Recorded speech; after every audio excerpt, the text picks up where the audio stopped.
Ladies and gentlemen, welcome to the High Impact Broadcasting Network, where we literally beg you to check everything out, do your own due diligence, question everything, and then question it again so that you can land on the firm bedrock of sound reason and unassailable logic.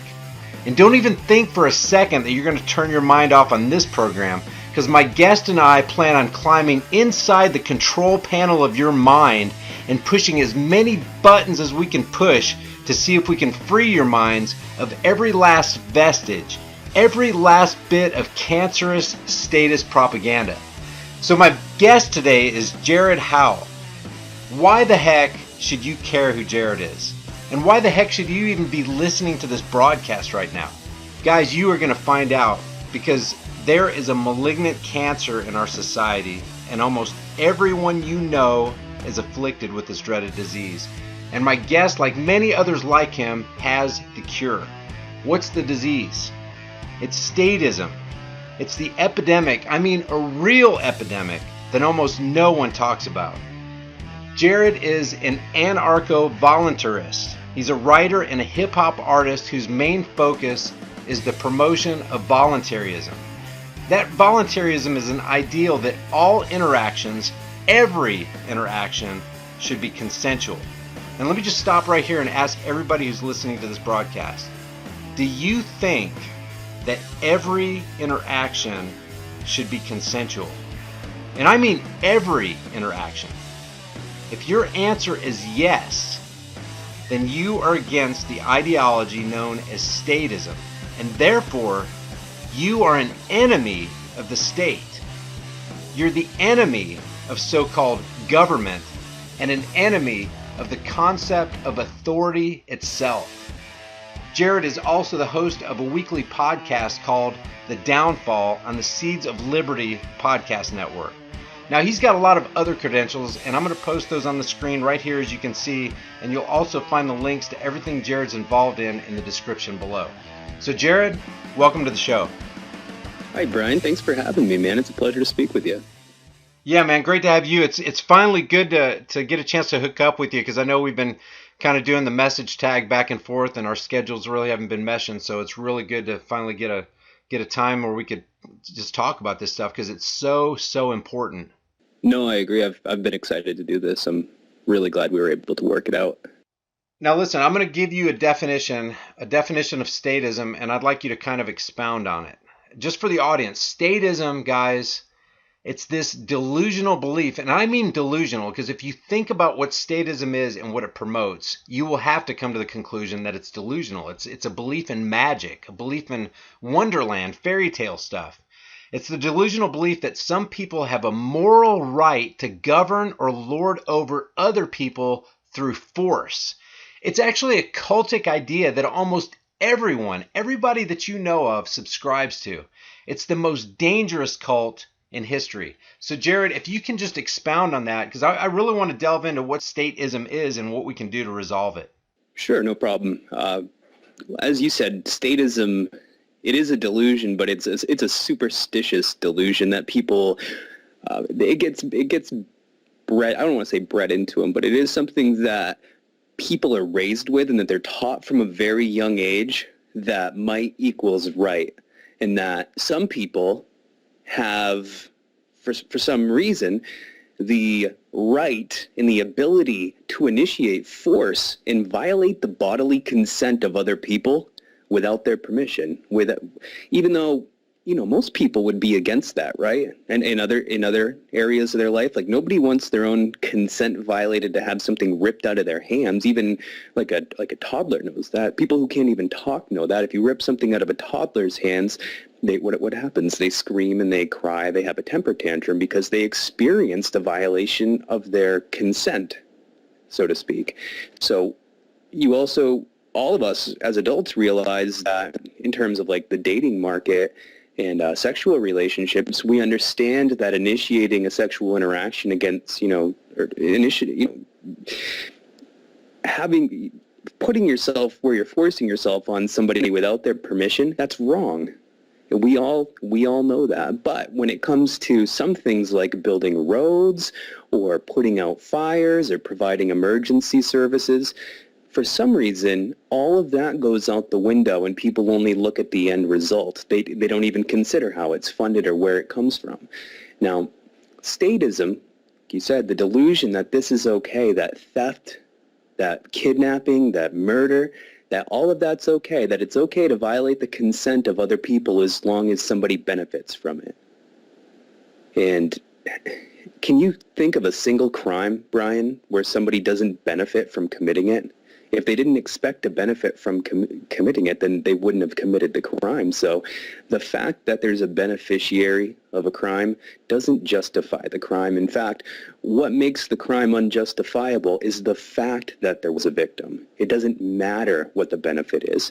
That's why when you say, maybe roads shouldn't be funded by stealing from people, people automatically assume that you're against roads, and they can't imagine any other way that roads could be paid for, which isn't entirely unlike saying that slavery should be ended. And people say, well, who will pick the cotton? People depend on that cotton to stay warm. You just hate people in the North. That's same idea.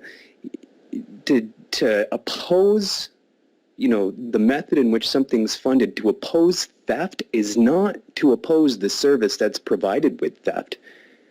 Us as voluntarists or anarchists, we're not saying that there shouldn't be roads. We're not saying that there shouldn't be defense. We're not saying that there shouldn't be emergencies. It's not that we don't want these things to be provided. It's that they should be provided voluntarily and consensually, just like you pay your Netflix bill or you pay your internet bill. You don't do those things because somebody's going to point a gun in your face if you don't. But the same thing cannot be said about roads. If you drive on the roads without paying, for registration, without paying the taxes, without paying for a license, then somebody will threaten you with force. And if you don't listen to them, if you resist, they will escalate force until you're dead. Now, if that's not saying you don't want to pay for the roads, but what other way is there to pay for roads when you have this cartel, this group of people who force them to pay them? They use that same force to prohibit others from competing with them. So they force people into purchasing their service. With other services, like say, the grocery store, say if you go to Walmart to buy groceries, if you don't like the service at Walmart, you can go somewhere else and buy your groceries somewhere else. The people calling themselves government make that absolutely impossible for every type of service or good that they put their hands in. And then they pretend like those services wouldn't be provided without them, when really it's competition between different people that makes things better. For example, the iPhones that come out get better every single year because Apple has to compete with, HTC and Samsung and all these other companies that make phones. Could you imagine if the government who's in charge of making roads now was the only place you could buy a phone from? We'd probably still all be using rotary phones, right? Absolutely, and there's a couple of buzzwords you said. What would you say the opposite of statism is? Because you said it, you alluded to it, but a lot of people are scared of it, and it's the word anarchy. Do you prefer? I mean, anarchy is synonymous with the word voluntarism. So what do you prefer when you're talking about these ideas? I think that's a great question, and honestly, it depends on who I'm talking to. I agree with you that they both mean the same thing. But depending on who you're speaking with, they might have different interpretations of those things. So if I'm speaking to somebody on the left who's maybe more inclined to like social programs, support social programs, welfare, those sort of things, I'd probably be more apt to call it voluntarism, as where if I was talking to somebody on the right who is more free market oriented, I would actually call it something more like anarcho-capitalism, which I see capitalism as being the same thing as anarchism as well, because with capitalism, private parties, which if you think about it, every individual is a private party or a private actor. Private parties are the owners of everything. So in that case, there is nobody forcing them to do anything with their property. Anytime they do something with their property, it's because they voluntarily chose to do so, and because the people that they're interacting with also voluntarily chose to do so. So, I mean, I would use any of those three words: capitalist, anarchist, voluntarist. And I know they all have, other than voluntarist, anarchist and capitalist both have negative connotations. So if I sense that somebody that I'm going to be talking to is going to be apprehensive to those terms, then I might be more apt to use voluntarist regardless of where they lean politically or ideologically, if that makes sense. No, it totally makes sense, and that's why I brought the point up, because you can look, anybody who's listening can look in the dictionary, and there's a couple of definitions for the word anarchy, and one of them is mayhem and chaos. But when a lot of people think of anarchist, Jared, I think they think that, when they think of that word anarchist, they associate it with these masked thugs tossing Molotov cocktails and rocks at cops, overturning cars, and looting the streets while things are burning in the streets behind them, But anarchy, like if we're just going to define the term, anarchy simply means without rulers. Am I wrong on that, or is that the proper definition? No, that's the etymological definition. That's the original meaning of the word. It literally means without rulers. It's not to say that there wouldn't be rules. It's just to say that those rules wouldn't be arbitrarily set and forced on everybody at gunpoint. And not only would that not happen, but people wouldn't be, the future assets of the unborn wouldn't be sold off so that some central agency can circulate fake money to people as a loan. So without government, there's no universalized plunder. There's no universal debt slavery. And isn't that what the national debt is? Basically just a promise that somebody who's not alive yet is going to pay you back? Yeah, exactly. Since we've defined statism as this delusional belief that some people have a moral right to govern or lord over other people through force, and we've defined anarchy as just no rulers. We don't need a leader. We are our own leader. We own our own selves. We're responsible for our own actions. What, Jared, in your estimation, is the goal of anarchy? The goal of anarchy would be for everybody to follow their own passions and desires and to be able to do anything that they want to do as long as they're not hurting anybody else or hurting anybody else's property. So the goal of anarchy is to be free and left alone to associate with who you want to associate with. And I think you're right. A lot of people associate the word with, masked hoodlums throwing Molotovs in the streets. That's not what it is. Anarchy is just the naturally, spontaneously occurring order that arises when people are left to their own devices.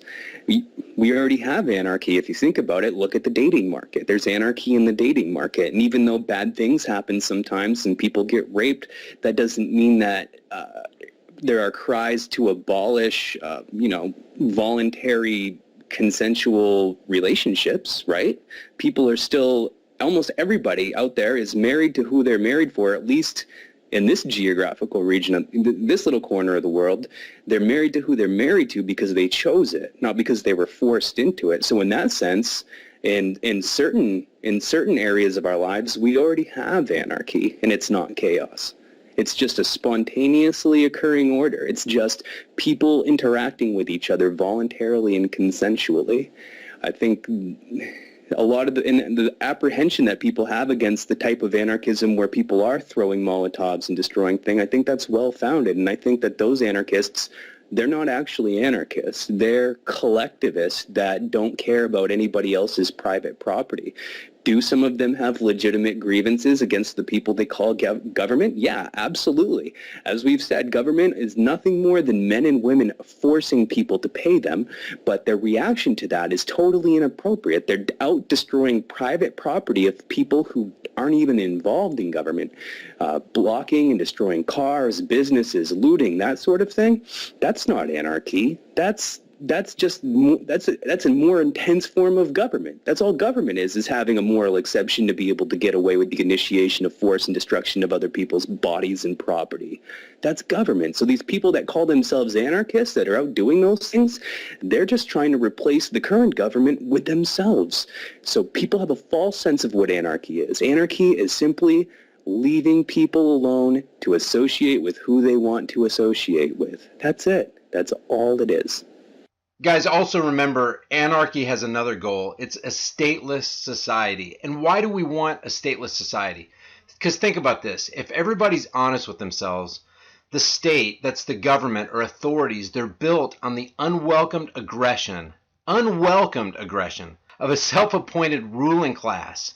They've appointed themselves. Where do they get this authority? I mean, it's a magical thing that they just want us to believe that they have. And they have this authority over those they intend to subjugate. If you have a ruling class, you also have subjects. And this ruling class creates commands, and they promote these commands as laws. And they treat all who don't submit to these laws, these commands, as criminals. If you break their law, I don't care if it's a small town ordinance or whatever it is, if you break one of their laws, you are, in their eyes, a criminal. And this initiation of force originates from those who call themselves authorities. These authorities think it's okay to steal people's money, and to add insult to injury, they use some of that money to hire these heavily armed enforcers to make sure you obey the laws that they make. Now, if this isn't just completely sadistic and delusional, I don't know what is, and I don't know why anybody would continue to subscribe to it when they find out what true anarchy or voluntarism truly is. One of the hardest habits to break is to talk about the state as though it's some sort of physical edifice or entity that you can touch and interact with. It's not. If you ask somebody to show you the state, they'll point at the ground, which is land, or they'll point at a building, or, and say, a jail. That's the state. No, that's a building. That's brick and mortar. They'll point at cops, which are people. So these people might associate with each other. They might get together with each other, and they might force people, everybody living, on a certain geographical landmass, to pay them. But that doesn't prove that the state exists. It just proves that certain people will force you to pay them. And if I were to do that, Brian, if I were to force you to pay me, you would probably consider me a criminal, right? Absolutely. Costume and a badge, and I call myself government, and I point at the Constitution as my source of authority, it somehow makes it okay? That's really another very important point, because what if, okay, so let's say you had a uniform badge and a gun, and you had this thing in your pocket called the Constitution. Does that mean that any individual on this land could just write up some fancy words on a fancy sheet of paper and get all their friends, all their buddies to put signatures on them and say, look, now I have the authority to rob you? Right, or even worse than that, if 20 people got together and wrote down on a piece of paper that they could force anybody they wanted to have sex with them, would that be okay? Would that legitimize gang rape? Okay, no, obviously not. That's horrendous. So if a bunch of people got together and did the same thing regarding taking people's property, if they got together and said, we have the ability and power to lay and collect taxes. We have the ability to put our hands in every bit of commerce that happens. How would that be any different? How would they be able to give themselves the power that no individual has? And that's the root of statism, is it's collectivism. It's this delusion that groups of people can obtain consent from individuals without the individual actually giving them consent. If you have to force somebody to consent, that means it's not consensual. And you say, well, I don't like this, Brian. I don't like that these people are forcing me to pay them. Well, you should move. You should go to Somalia, a response you often get. But hey, wouldn't telling me to move, wouldn't telling me to go to Somalia just prove that it's not consensual? And I think what the problem is that a lot of people view government the way they view, I think, an abusive relationship with the parents. My house, my rules. If you don't like it, then I'm going to hit you, essentially. But what they fail to realize is that government it's not everybody's parents. They don't own a house. The land on which all the houses exist is not a house. People maintain their own property. To force parental relationships onto people it's sick. It really is. And to force people to pay for the cost of their own enslavement and to sign their kids up for it, force them to force their kids into it. It's sociopathic. So no, as I said earlier, I'm not against the services provided by the people called government, like, schools. Those are cool. Sewers, water, firefighters, even defense. But the way it's done now, where there's no competition, where there's only an incentive to create more violence and more destruction and more dependence on these people, that's not helping anybody. That's making us all worse off because it's all funded by theft. And when we talk about like profits and an increase in value, profits simply when you psychologically benefit from something, when you're in a better state than you were before. So when the government steals something from somebody and returns a little bit back in the form of a road or something, they're not better off than they were before. They're still damaged. They're never made whole again. So it's a negative sum game. As where when people voluntarily exchange with each other, it's because both parties expect to benefit from the exchange, which means everybody's better off. It's a positive sum game.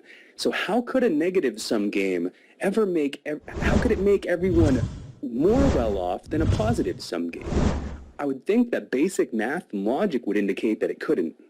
Would you agree? Yeah, absolutely. I would totally agree. And I would just say this to everybody who's listening right now, because I know what some of you guys are thinking is, how dare you guys talk about the Constitution of the United States? The Constitution is what is protecting our individual liberties. And guys, I totally get that. I understand.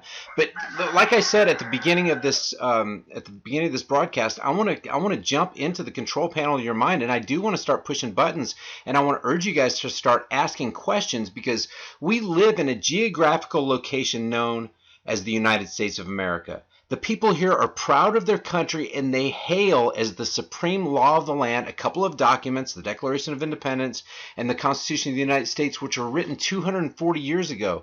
But that document says that it's okay for a group of people known as Congress to lay and collect taxes. In other words, there's this body of a ruling class that has been okayed by this written document to steal part of your laboring energies. You cannot for a second sit there and say, well, that's okay, because taxation or theft by any other name is still theft. I don't care if you call it taxation or think up of the prettiest word you can possibly think of, but taking something from somebody without their consent is stealing. I don't care who you are or what document is behind you. Don't get offended at that. Just think about this logically and reasonably. And so I would ask you, let me just put a question to you, Jared. How could you put this? How does the Constitution benefit the individual, or does it? That's a great question. Before I fully answer it, I'll say that I can understand why people want to believe in the Constitution. There are some good things in there, especially in the amendments, like freedom of speech, which is essentially the freedom to use your own body and your own vocal cords, or the right to not be forced to testify against yourself, which is really the same as just not being forced into slavery, right? Because if somebody forces you to do something without your consent, then that basically implies that they own you. So there's a lot of things that uphold like these basic human rights to not have force initiate. They don't uphold it actually in the Constitution. There's a lot of content in the Constitution that speaks to those things that we all intuitively get our rights. But you're right, Brian. Article 1, Section 8, not only does they give themselves the power to steal from people, they give themselves the power to interfere, and they call it regulate the exchanges of people who aren't them, of anyone who isn't them. If the mafia did that in New York, we would recognize that it's a protection racket. But when the government does it, we believe it's okay? No, I don't. To answer your question fully, I don't think it does benefit people to say that the Constitution applies to them. I don't think that there is a benefit to it. Even the Constitution itself, or the people who wrote it, said that the rights contained within don't come from the Constitution, and it's not the Constitution that protects people. The Constitution's a piece of parchment or paper. In order to be protected, it relies on people to act on that. So the people who act on that, it's been, even in Supreme Court, they claim that they don't have an obligation to protect individual citizens, which means that the Constitution doesn't protect you at all. It just brings you under the jurisdiction of these sociopaths, at least in words. They use it to say that you consent. The Constitution says that it exists by consent of the governed. But how could there be consent if you try to withdraw your consent and force is initiated against you? Isn't one of the prerequisites of consent the ability to withdraw consent without some sort of consequence like that? It is, right? And like I said before, telling somebody to move doesn't prove that it's consensual. It proves that it's non-consensual. Do you agree? Yeah, that's yes, absolutely. And we need to erode the delusion that people are under, because I totally understand. I'm a human being. I live in the United States. I love this country. I love the people actually of this country.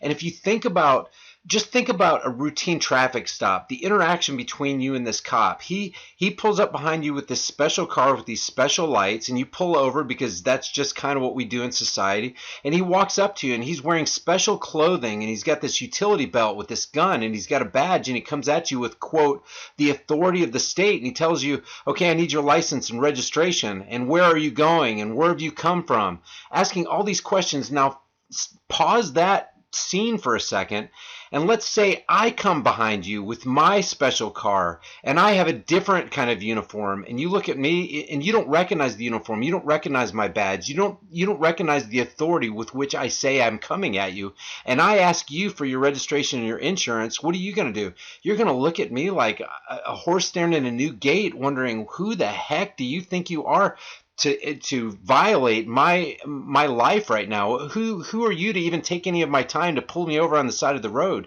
That is exactly the way we should look at anybody. Even if you recognize the uniform, even if you recognize their words that they come at you with the authority of the state, you are an individual, and this person that walked out of their car is an individual. And you've got to get yourself out of this collectivist statist mentality that says, oh, these things are okay because that's just the way we do things. If every one of us started just standing up, not for our country's rights, but for individual rights. We're all individuals. You own yourself, and nobody has a right to initiate force or coerce you in any way. So if we just start thinking about this thing from logical terms and just erode this idea, this cultic idea that the state has this magical authority that we must submit to, we're going to have a better society. Things are going to be better. Who knows? Right now, for 100 years, we've been driving in with internal combustion engines on these paved roads. Who knows? We could be flying right now if it wasn't for government intervention.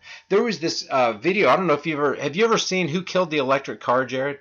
I did actually. I saw that about 10 years ago. Yeah, it's an amazing video that shows you how government restricts innovation. And they had this electric car. GM made this electric car that on one charge went 300 miles. They never sold the car, but they did lease it out, and all the leaseholders were so pleased with this car. It saved them so much money. It cut down on emissions. The government steps in with GM, and they bury these cars. I think it was in the Mojave Desert or wherever. They just took every one of these cars. There's only one or two left in some museum somewhere. But the innovation, the creativity, the technology that we could have today if it wasn't for government. A lot of people are going, well, if it wasn't for government, who would build the roads? Where would we get our bridges? How could we ever have any schools or clean running water? Look, guys, without government, who knows what we could have? But we do know that we don't want force initiated on us. We don't want violence. We don't want coercion. We know that in our interactions with our other human beings around us, we don't grab them by the shirt collar and say, give me your money. They wouldn't be our friends for that much longer. But why are we consenting to it when it's somebody who comes with the authority of the state? What I was going to say is you can't consent to it. The Constitution says the governments exist by consent of the governed, but it's impossible to consent to it because if you withhold your consent, force is initiated against you. So that means there is no consent. There never was consent, and there never could be consent. It's not a consensual relationship. It's not the same thing as your parents' house, your parents' rules. We're all, at some point, you have to admit that we're all adults, and no adult can be somebody else's parent. Yep, I totally agree. Listen, Jared, we are out of time for this broadcast. I definitely want you to come back on. This was an excellent, excellent interview. Remember, Jared is the host of a weekly podcast called The Downfall on the Seeds of Liberty Podcast Network. He's also a rapper. He's got some, I don't know, rap really isn't my thing, but I listened to 4 of Jared's works, and man, guys, the words in these pieces are awesome. I'm gonna leave those links in the description below. Jared, parting thoughts? Become a voluntarist. Become an anarchist. I know that you hear someone question the Constitution, or you hear someone question the idea of government. It seems radical, and the first thing you probably think is, will other people take me seriously, or will they think I'm crazy? But Brian, you're absolutely right, man. You don't need the Constitution to prove that you have rights. You just use logic. You own your body because you have the best link to it. Nobody can experience your perceptions for you from first-person perspective. Nobody can look through your eyes or think thoughts with your brain or eat food with your mouth, which means that nobody can consent on your behalf. Consent is a bodily function as well. Keep that in mind. If you're listening to this and you walk away with nothing else, keep that in mind. Nobody can consent on your behalf. If you're one of those people that thinks that they have somebody else's consent, and they're explicitly telling you that they don't consent, just think about it for a second. Maybe there's a better way. You're going to run into a conflict if they're telling you that they don't consent, and you're going to force yourself on them anyway, or you're going to force the men and women who call themselves, if you're going to tolerate or call for or demand that the men and women calling themselves government force themselves on those people. There's probably a better way that doesn't involve conflict, and there is. It's called voluntarism. It's called consensual voluntary exchange. That's all it is. Anarchy is nothing to be scared of. Jared, thank you so much for your time. I appreciate having you on. Thanks, Brian. Thanks for having me on. We'll have to do this again soon. Guys, this has been High Impact Radio. I'll see you guys in the next show.